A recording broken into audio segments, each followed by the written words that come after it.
Hey, what up, everybody? So, day in the life with the Pixel 4a. Starting it off actually early, so I'm starting it off this evening and rolling it in tomorrow. But right now, we're about to go hiking right now, so let's go. You're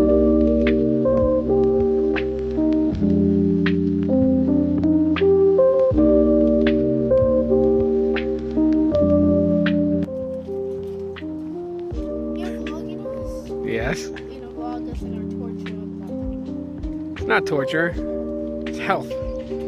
It's health. I do need to lose weight. You're not even that bad at all. You still got all your youth to go ahead and change the way you want. So don't even worry about it. All right, let's go. So right now, these earlier segments are recorded with the Pixel 8a, shot in 1080p, 60 frames per second, and the audio is from the mic directly in itself. Sunset. Yeah, the sunset. Anyways, so let's get going.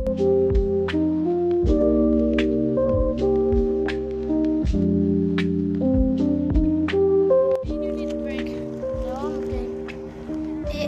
It doesn't hurt that bad. Alright, so those are some photos that I took on top of the trail where we stopped at to rest. We are back at the car, as you can see. So we're heading out. Gotta go pick up my son from a college thing he had to do, and then I guess out to spend some more time with the kiddos. But they look tired. It was fun. It was fun, but tiring. All right, everybody. So it is currently 8:28 p.m. and right now I've been playing some Pokemon Go. So it looks like that the battery went down to 80%. I would say it was fully charged. Took it off the charger, I want to say 5:30ish, 5:40. So almost 3 hours, and it dropped 20%. I've been playing Pokemon Go on it, so it's it's been fine. I said it's making a great secondary device, but I've actually been using it as my primary. I've been using my primary phone for video recording, except for the opening of this video was recorded with the Pixel 4a, both selfie and rear-facing camera, which is one of the things that I think that some people are going to be just a little bit upset about, is the fact that 60 frames per second is with the front, not front, but the rear camera. The front camera does not have 60 frames per second support. So if you're someone that likes to vlog or whatever, probably won't get the best frame shots in video with the Pixel 4a. But other than that, I think it does pretty good and it holds up pretty well. So anyways, waiting for my kiddos to finish eating and then we'll head into Target. All right. Well, it's a good morning to everybody from me. As it's 7:13 a.m. in the morning, just took the Pixel 4a off the charger to finish up a day in the life with the Pixel 4a.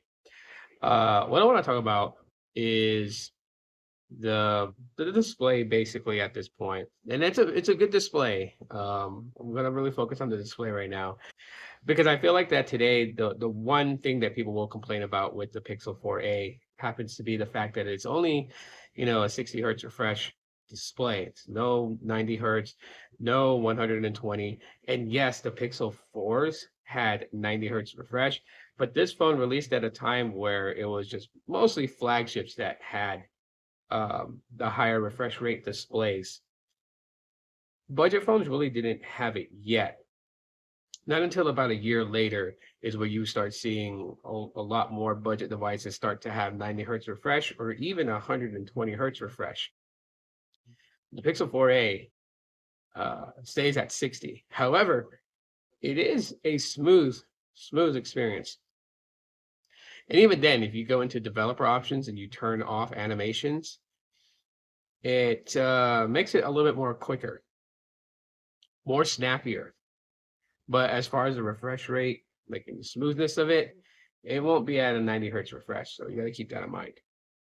Anyways, let's continue on with our day.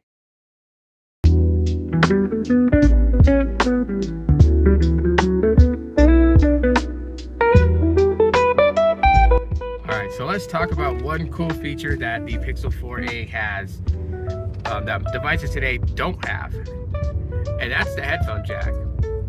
And I could appreciate the headphone jack being there, and I kind of do wish that it would come back. I mean, there are some really good headphones that are wired that I would love to be able to use with smartphones when I'm listening to music.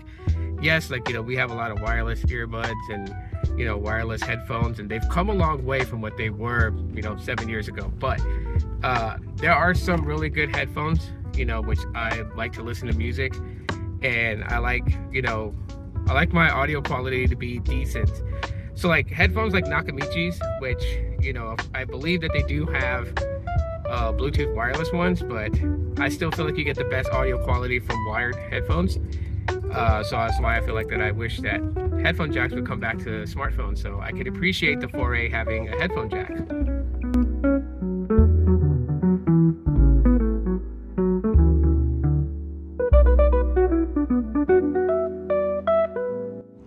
Alright, so one thing that I will also point out is the battery life on the Google Pixel 4a. Now, it's an older device, and so I don't expect the battery to be at 100% capacity. But before all these newer devices, the Pixel 4a was like top notch when it came to battery life, and you could easily pull about 1 to 2 days of battery. That's not happening today in 2024, but that's not something that I would say is detrimental. It's expected, unless you get like a newly refurbished Pixel 4a with a fresh battery swap. You should be able to achieve that battery life. But as far as like what it is right now, it's doing okay. It's still learning a lot of my patterns, but it's doing okay so far.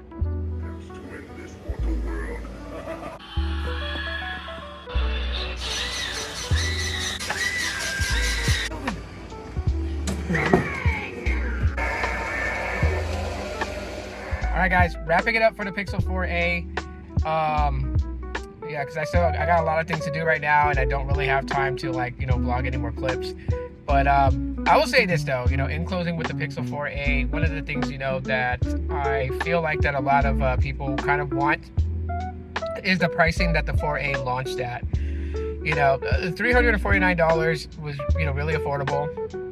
Especially today, you know, now that we're dealing with like a whole lot of inflation and everything costing us, you know, so much more. I'm sure people would opt for something like this, especially now you can find it for like $100 or less.